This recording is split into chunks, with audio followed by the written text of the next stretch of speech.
উপস্থিত ঢাকা মহানগর উত্তর এবং দক্ষিণ কর্তৃক আয়োজিত আজকের এই গণসংগ্রামের গণসংহতি আন্দোলনের আমাদের প্রিয় নেতা, প্রিয় অভিভাবক, আস্থাভাজন জননেতা জনাব সাকিব ভাই, মঞ্চে প্রতিষ্ঠ আমাদের অত্যন্ত প্রিয় নেতা জননেতা জনাব রুবেল ভাই সহ প্রতিষ্ঠ নেতৃবৃন্দ এবং আজকে বিভিন্ন থানা থেকে ঢাকা মহানগর উত্তর এবং দক্ষিণের বিভিন্ন থানা পর্যায়ের নেতৃবৃন্দকে জানাই সম্মানিত শুভেচ্ছা ও অভিনন্দন।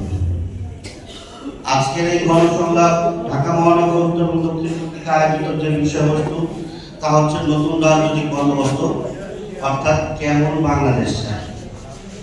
কেমন বাংলাদেশ চাই এই বিষয়ে আলোচনা করার আগে আমাদের জানতে হবে কেমন বাংলাদেশ আমরা চাই না। আমরা হাত তোলা এমপিদের নির্বাচিত সংসদ সদস্যদের বাংলাদেশ তো অবশ্যই চাই না।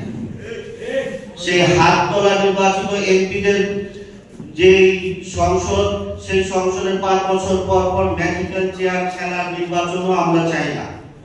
আমরা চাই আগামী বাংলাদেশ তথা আগামী রাজনৈতিক বন্দোবস্ত হবে একটি জবাবদিহিতামূলক বন্দোবস্ত, যে বন্দোবস্তে ক্ষমতার সর্বনিম্ন পর্যায় থেকে শুরু করে সর্বোচ্চ পর্যায় পর্যন্ত একজন গণপ্রজাতন্ত্রীর একজন সাধারণ ভোটার তাকে প্রশ্ন করতে পারবে এবং তাকে উত্তর দিতে বাধ্য করতে পারবে।